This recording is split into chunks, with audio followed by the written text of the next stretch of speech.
In this episode of Getting Geeky with Game Relief, I sit down with Kevin from Dark Naga Adventures to talk all about Dark Naga, the Haunting of Hastur, Hardback, 5e, and OSR campaign that's currently on Kickstarter. And then afterward, we'll go ahead and bring you our Kickstarter Corner that has 3 shiny new games that just launched to Kickstarter, are almost done on Kickstarter, or will be launching to Kickstarter in February. So stay tuned until after the interview to find out more. Speaking of Kevin, did you know that Dark Naga, Haunting of Hastur, Hardback, 5e, and OSR, as well as Dark Naga Adventures, is one of the sponsors that are proudly powering this episode of Getting Geeky with Game Relief?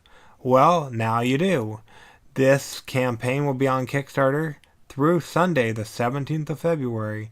So definitely go ahead and listen to the interview, and then jump over and check out Haunting of Hastur, Hardback, 5e, and OSR on Kickstarter. This episode of Getting Geeky with Game Relief is proudly being powered by LunaTix, Star Trackers, Solar System, Lunar Lander, an educational and strategic board game that combines real astronomy and historical space navigation.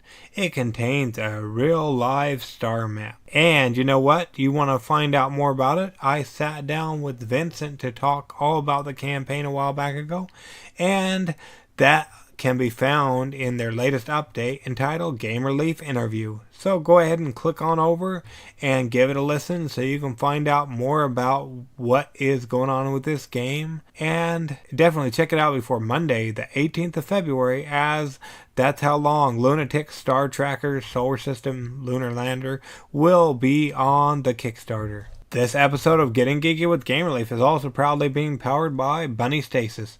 It's a card game for friends and family, a fun-filled card game about bunnies. Did you catch our interview?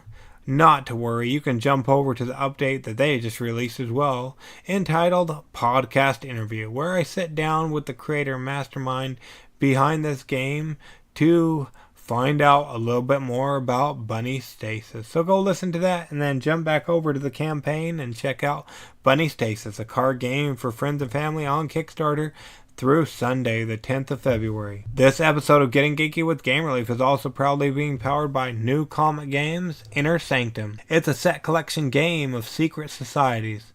Be the first to reach the 7th level and earn the right to enter the Inner Sanctum. They're a little less than halfway to their goal, with less than 29 hours to go. So you definitely don't want to dilly-dally. Go check out Inner Sanctum, that'll be on Kickstarter through today. In fact, at 8 p.m. Mountain Standard Time. This episode of Getting Geeky with Game Relief is proudly being powered by Born to Serve, a super-powered game of table service. It's a tabletop game for 2 to 5 jobless superheroes competing for the last job in town at the local restaurant. You can go ahead and find out more about it as I sat down with Diane to talk about it. And you can find that in the update entitled 85% and new media about Born to Serve. So go listen to the update or the interview that I had her with, and then check out the campaign. This campaign did reach its funding goal, and there's still 8 days to go. So check out Born to Serve, a super-powered game of table service on Kickstarter near you through Thursday, the 31st of January.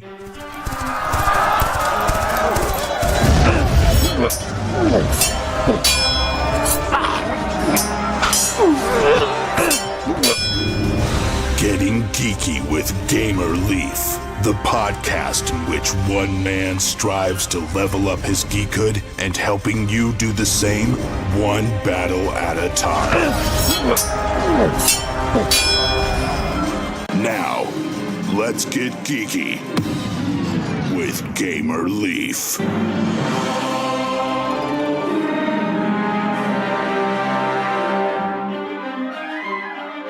The small town of Bolden and its surrounding villages are afraid.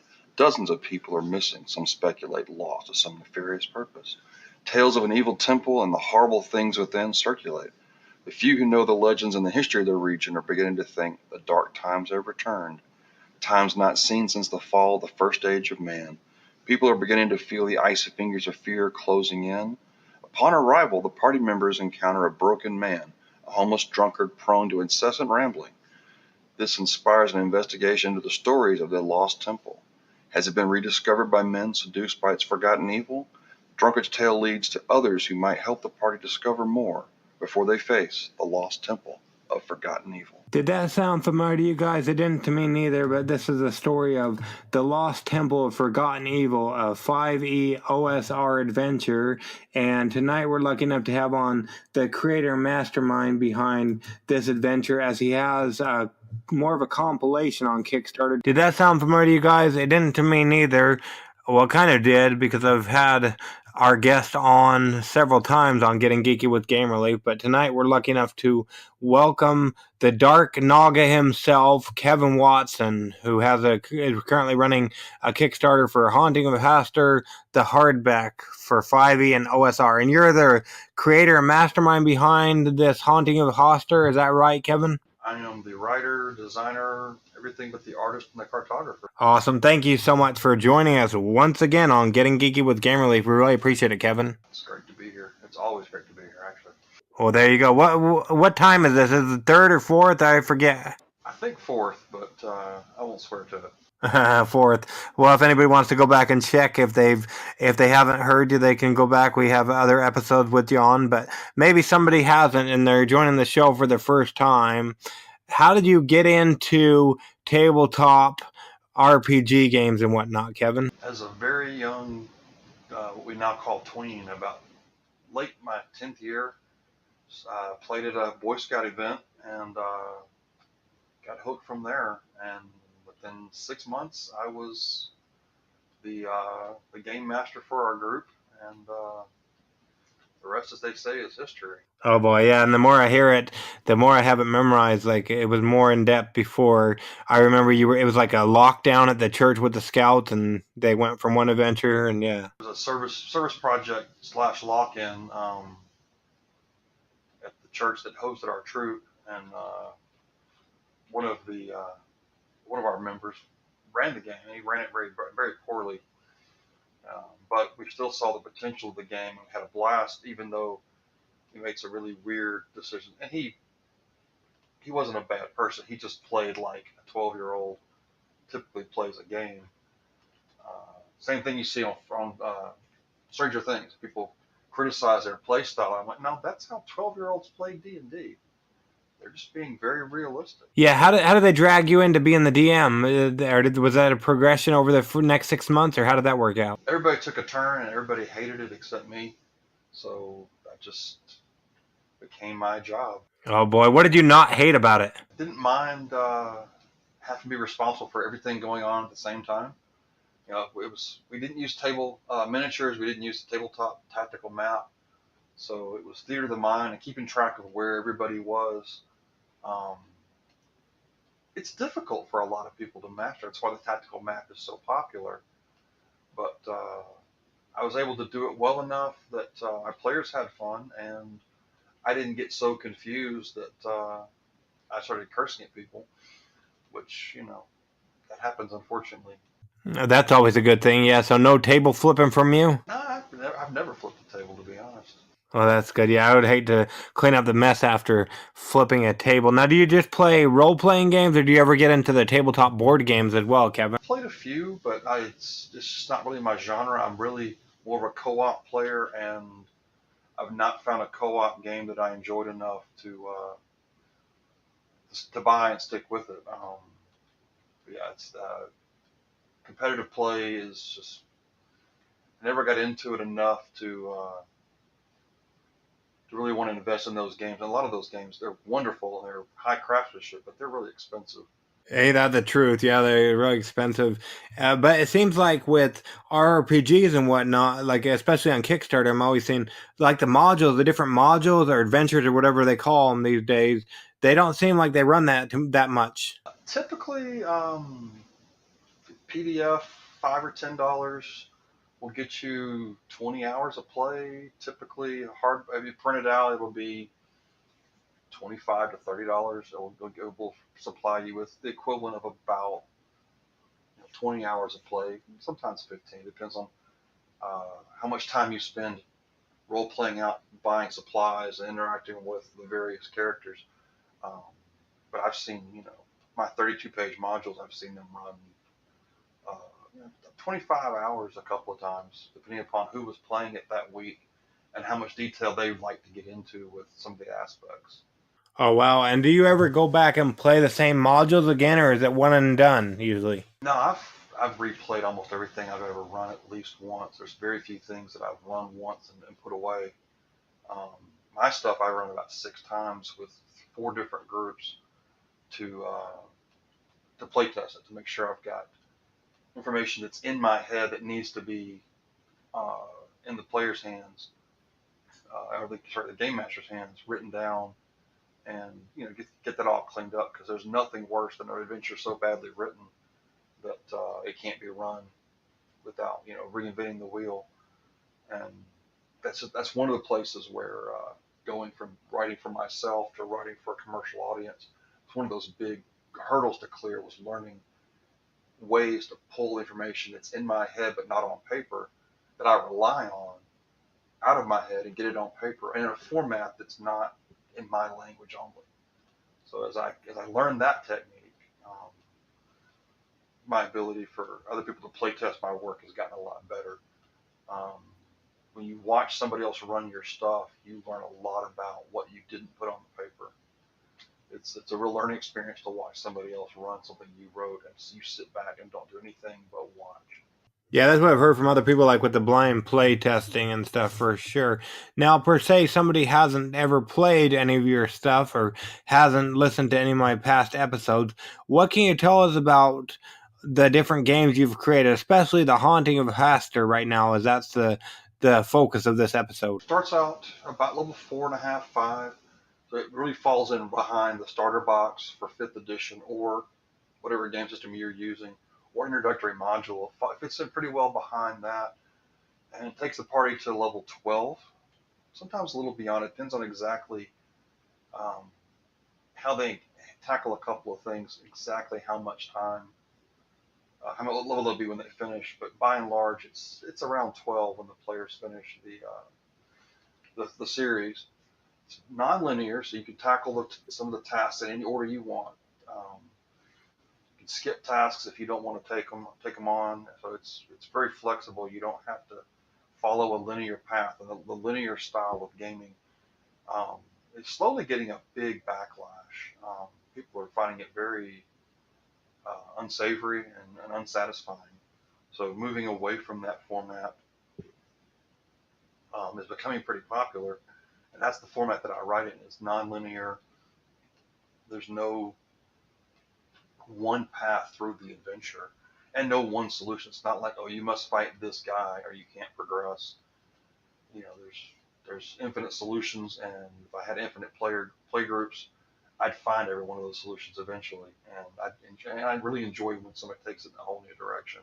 And you said people are more like going towards the non-linear as opposed to linear? It's a growing trend in the industry. We're seeing a lot of people looking for non-linear sandbox adventures that they don't, where the players don't feel like they're being railroaded from step A to B to C to D, uh, and don't feel like they have to.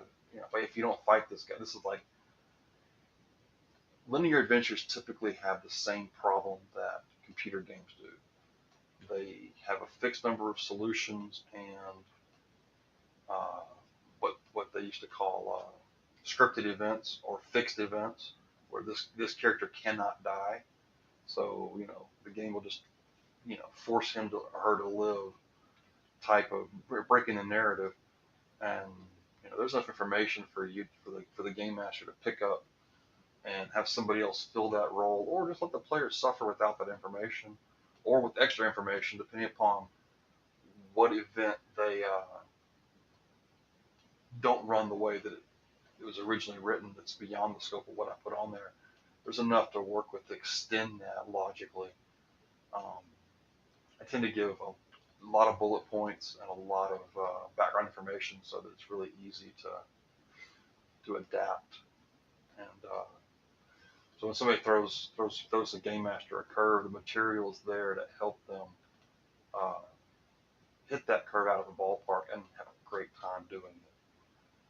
which it's not pretty. It's not. It's that I'm not seeing enough of that. I'm seeing a lot of, you know, so and so will live through this event, make it happen.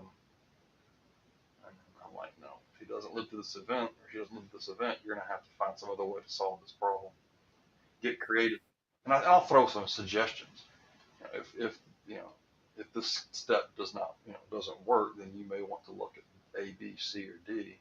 Well, that's good. Yeah, going back to talking about the computer games and the stuff in the non-linear, it reminds me of me and my family. Like, I prefer the old school Mario Nintendo games, like where you're going in a straight path, where linear, as you said, and then they prefer like this 3D finagled stuff, like where it's an open sandbox where you can just roam around and stuff. Yeah, I think Warcraft is not Warcraft. I think Fallout is a big contributor to that, because for several years they've managed to create larger open world games where you could play the game in your play style, whether it's sneaky, brute force, fast talker, whatever style works for you.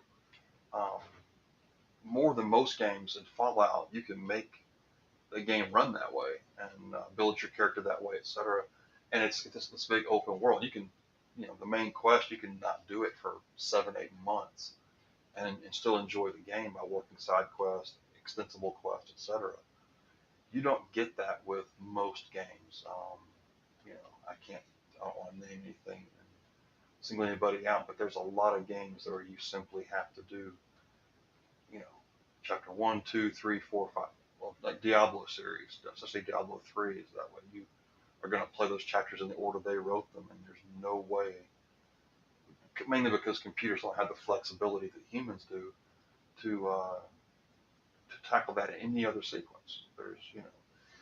Whereas if, it'd been written as an adventure by a game master and played by, a game designer and played by a game master, you could rearrange those chapters in any sequence that work for your party members, because maybe they don't want to deal with swamp right now because they're tired of swamp, so they go work in the plains for 5 or 6 weeks, and then you put them back in the swamp.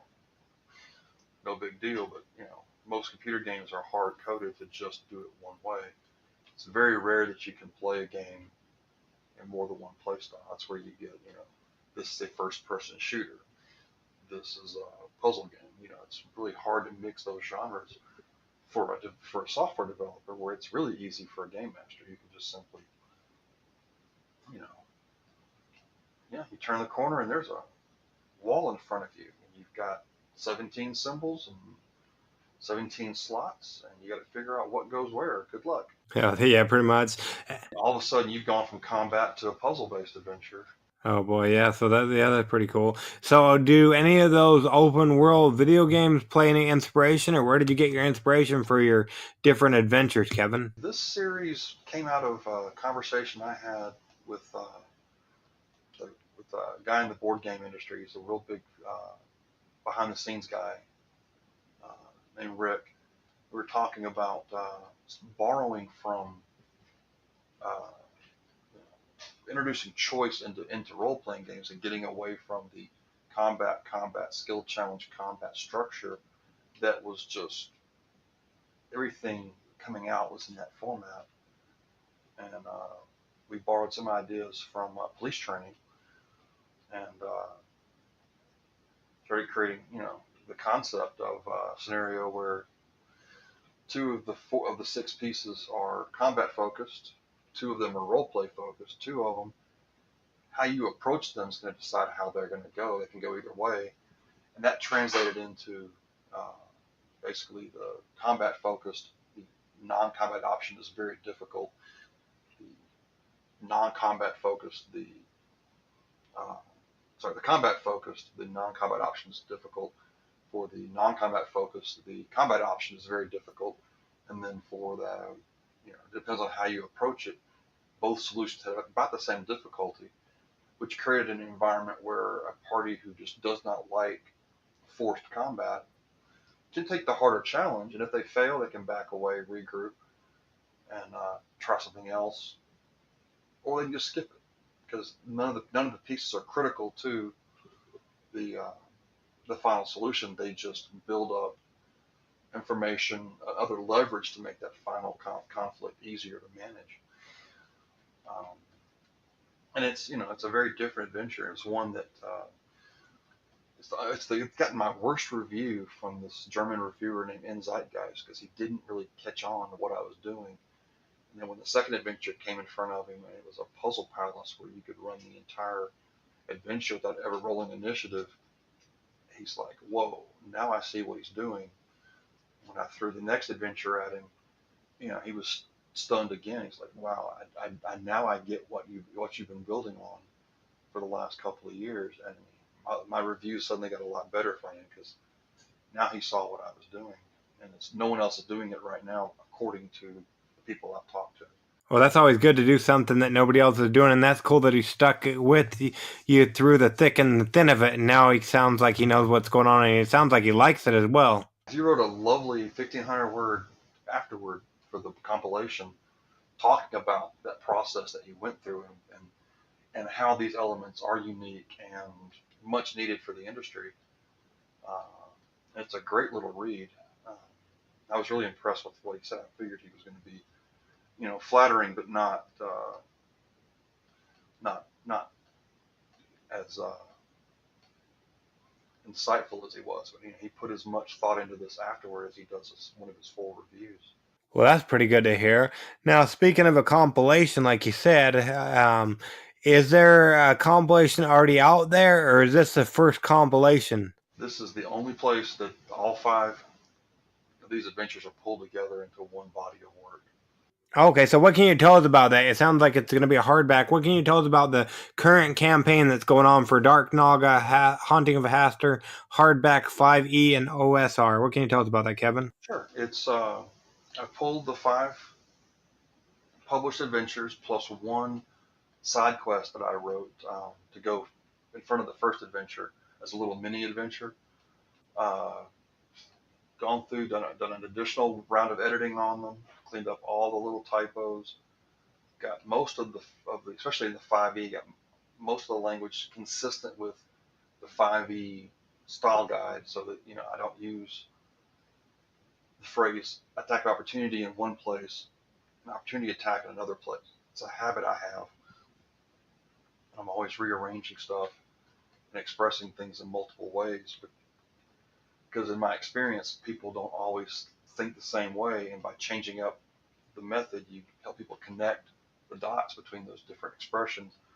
But it's confusing some players, so I went to more of a standardized language. Okay, so the standardized language helped confuse them less, I guess. Yeah, it's a little less confusing, and then we colorize the art.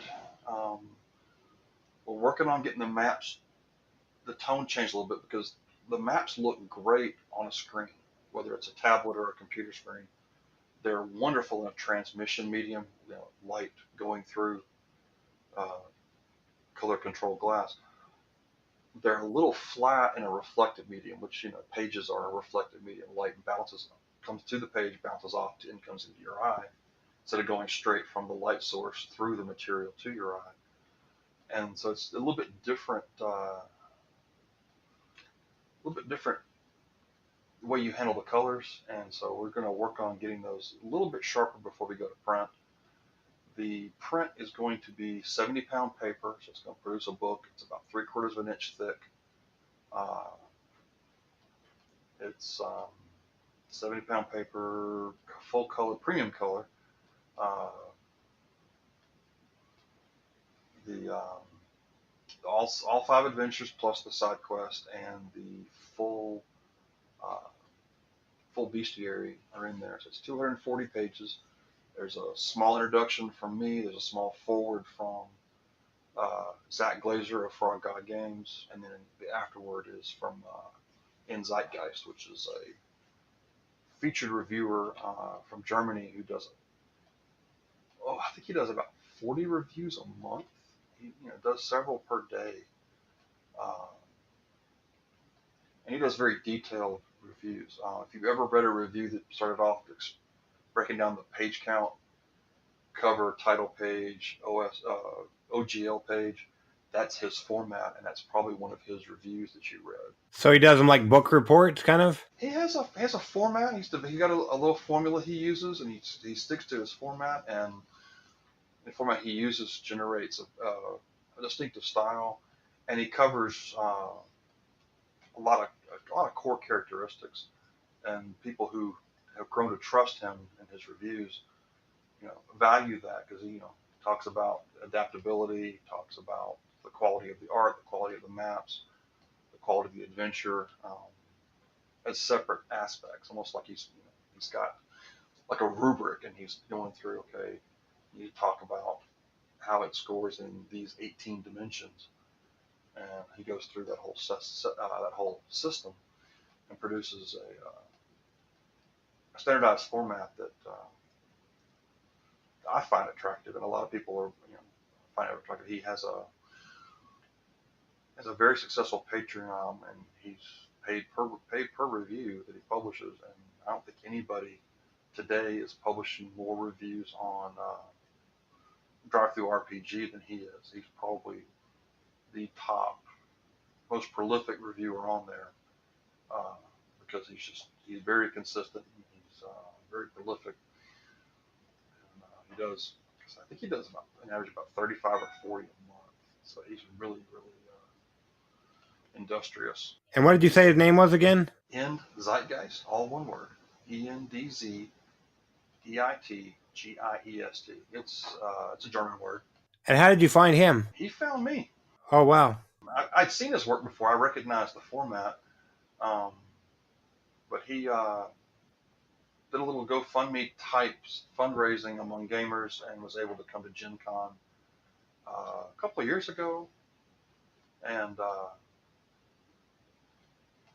it was the same time I was running my second Kickstarter, and he reached out and said, hey, if you want to do reviews, you want to send it to my hotel before I go back to Germany, it'll be a lot cheaper on the mailing. So I put together, I took a proof for part 2 and gave him a copy of part 1, emailed it, overnighted him to his hotel before he left Monday. And sure enough, I got those 2 reviews.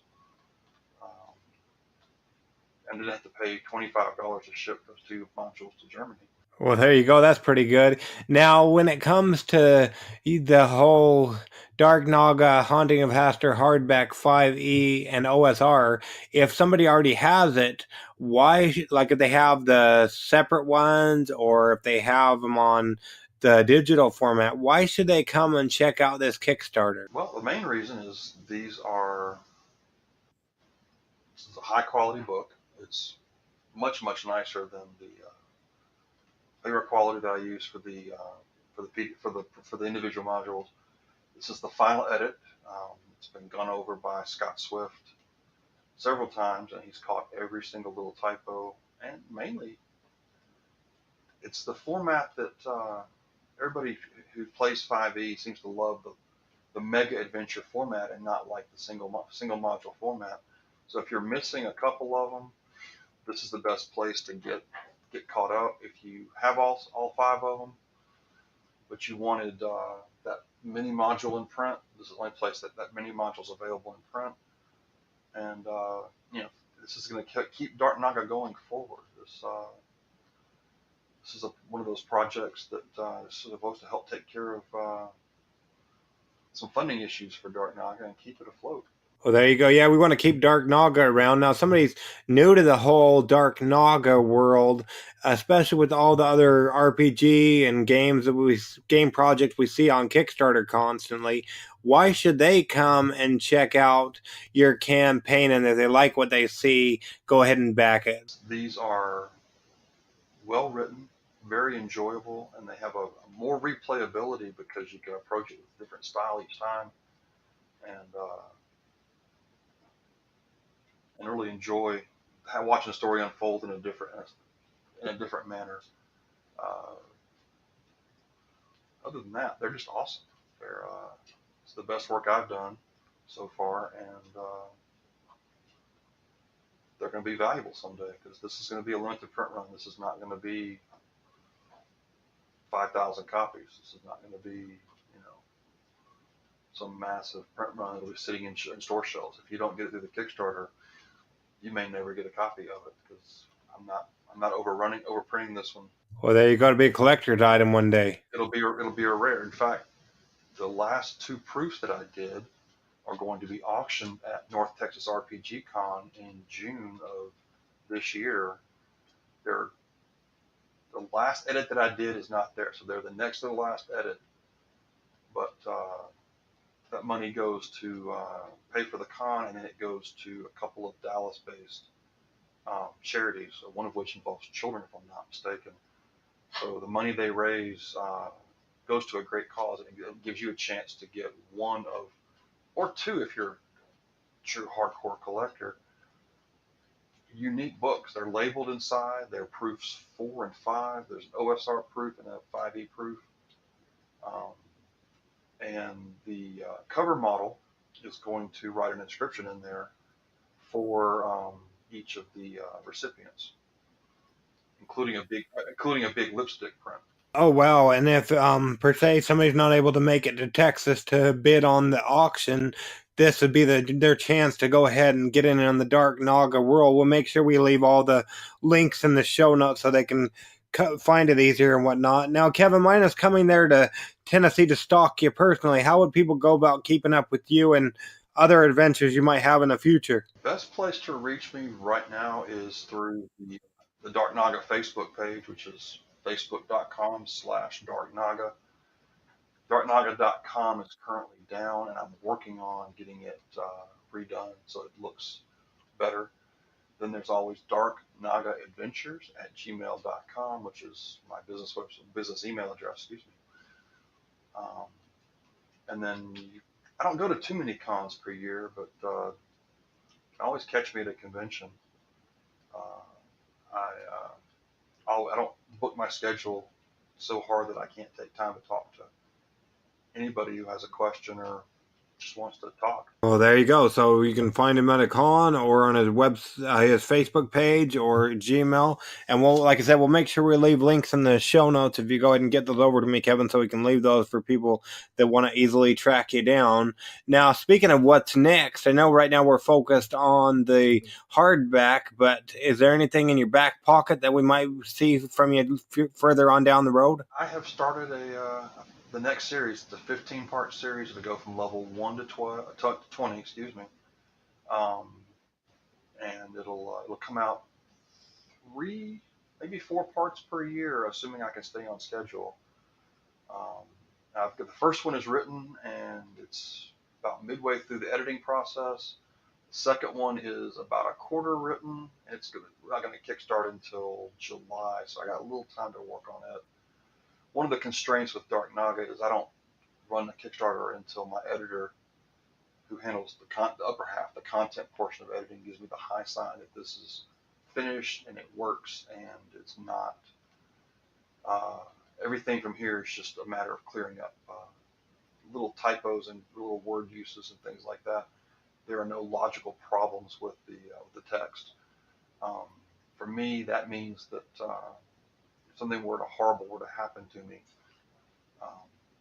somebody could finish this for me because there's no creative steps left to be done. It's all rote work. It's all doing the layout, pulling the art together, and looking for layout artifacts, because sometimes when you do a layout, you accidentally put a typo in, or you make a bad layout choice that puts a paragraph line on the next page. Those are all easy to fix and don't require anything creative to fix. They require just more of a technical knowledge to fix. And with a project in that state, when I launch it, if I were to suffer from simply writer's block, the backers aren't waiting 8, 9, 10 months to get their product, because there's no creative work to be done by the single point of failure, me. Everything's already beyond the point where I have to be creative with that piece of work, and that helps a lot with staying on schedule. Once you finish a Kickstarter, for the backer, things are quiet. You might get an update. For me, you get one once a week, because I send an update once a week, even if it's just 15 words saying I didn't get anything done. However, that won't affect the schedule. I'll talk to you next week. But there's a lot of distractions. There's art to be wrangled, artists to be worked with, contracts, quotes to be finalized. Because I don't know how many people in the audience have dealt with business quotes before. They're only good for about 30 days. So the quote that I placed when I was running the budget for the project isn't valid. So I have to requote the work to verify that nothing's changed. Deal with costs, changes in postage, etc. There's a lot of things distracting an individual at the end of the project. And if you've got to try and sit down and write while you're distracted, you're not going to get that work done. And that's what causes so many projects to, I call it spin out, to end up being 3, 4, 5, 6 years late. And then, because you don't want to deliver bad news, you quit talking to your backers, and you started a spiral, and before you know it, you're top Kickstarter's most wanted and most hated individual. I don't want to be there, so everything's written before I start, so that hypothetically, if something were to happen to me, the files could be given to somebody like Zach Glazer, Edwin Nagy, or Scott Swift, and they can publish it for me posthumously, and no backer's going to get stiffed. Well, there you go. Yeah, that's great because I know a lot of campaigns, sometimes that's where they fall down, lack of communication. So that's great that you're able to provide that for people. And anybody who's listening, make sure you go ahead and click on that link in the show notes so you can go ahead and check out Dark Naga, Haunting of Hastur, Hardback 5e, and OSR, as this will be the only time you'll have an option to get the hardback, and we'll make sure we leave all the links in the show notes for you as well. But we don't want to keep you all night, Kevin, but we really do appreciate you coming on Getting Geeky with Gamerleaf with us to talk all about Dark Naga yet again. We really appreciate it, Kevin. It's always a pleasure to be here, and thank you for having me. And for the audience, thank you for listening. No problem on my end, at least. So, yeah, we really appreciate it. And you have a good one, Kevin. Thank you very much. Have a good day. Well, I love sitting down with Kevin. I don't know, that was our third or fourth conversation. Plus, we have 2 more coming up this year, as he's quite busy over there at Dark Naga. So definitely go ahead, if you liked what you heard, go ahead and check out his campaign, show a little bit of support to him as well as a little bit of support to us. But anyways, what you've all been waiting for is the winner of our email giveaway that was especially for you guys to help us pick the next game or games that we're giving away, is going to Karsten. So if you're listening, Karsten, to this, go ahead and send me an email at gamerleaf@gamerleafgo.com, and we'll go ahead and work out the logistics of your prize. You guys also might want to watch The Giveaway Geek, as we'll be partnering with him and some other content creators to bring 1 or 2 games to 1 or 2 lucky listeners/winners in the coming days. What is this place? What is it doing here in the Leaves computer? Oh, it's Kickstarter Corner with the Leaves. The first game on this episode of Getting Geeky with Gamerleaf's Kickstarter Corner is Cartoon Crusaders. It's a tabletop card game. This is a tabletop card game, 1 versus 1, in which you play out of the same deck in a game of skill versus luck versus skill. Are you interested to find out what exactly that means? I know I was, so when I sat down to talk with Chad all about it, he answered just that. And you can listen to that if you jump over to his update, the latest one, entitled Update Interview with Me, in a new podcast in Getting Geeky with Gamerleaf. So definitely go ahead and check that out. Unfortunately, he didn't have the link where it was clickable, but you can copy and paste that and put it in your podcast catchers, or I mean your bar up at the top of your internet, and it'll bring it straight up. So go do that, and then you can find out about Cartoon Crusaders.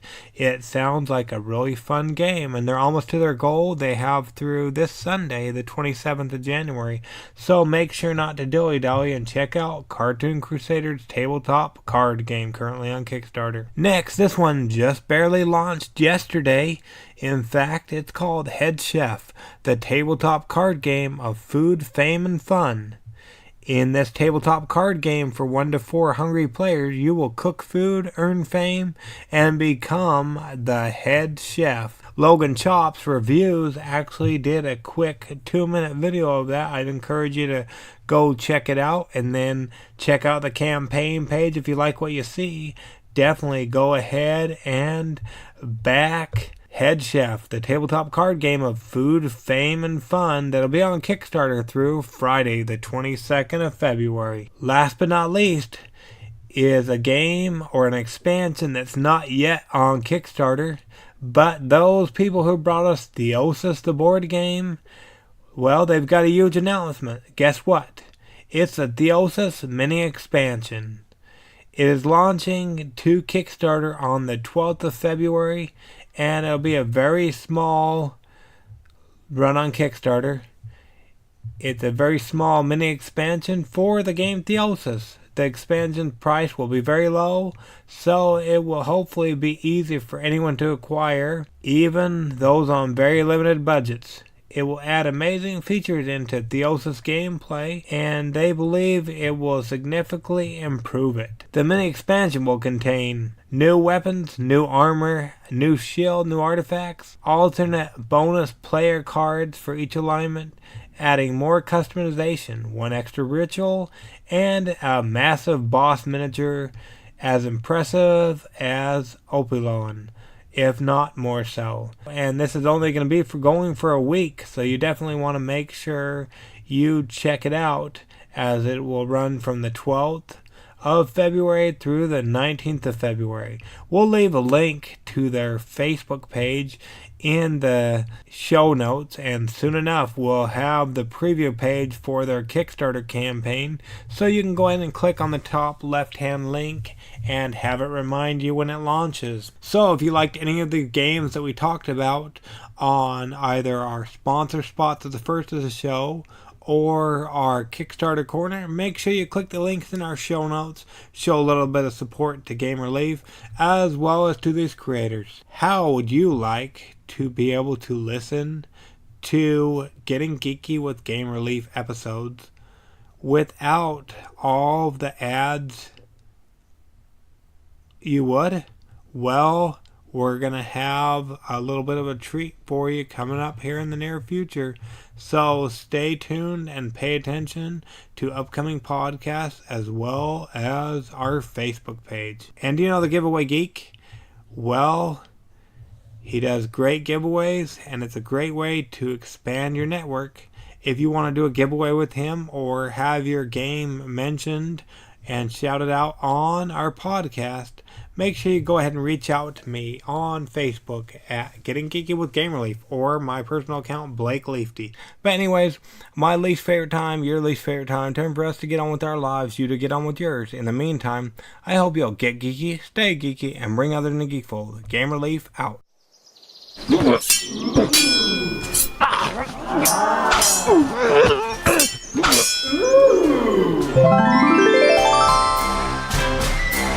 Gamer Leaf levels up. Tune in next week to see if Gamer Leaf's luck holds up.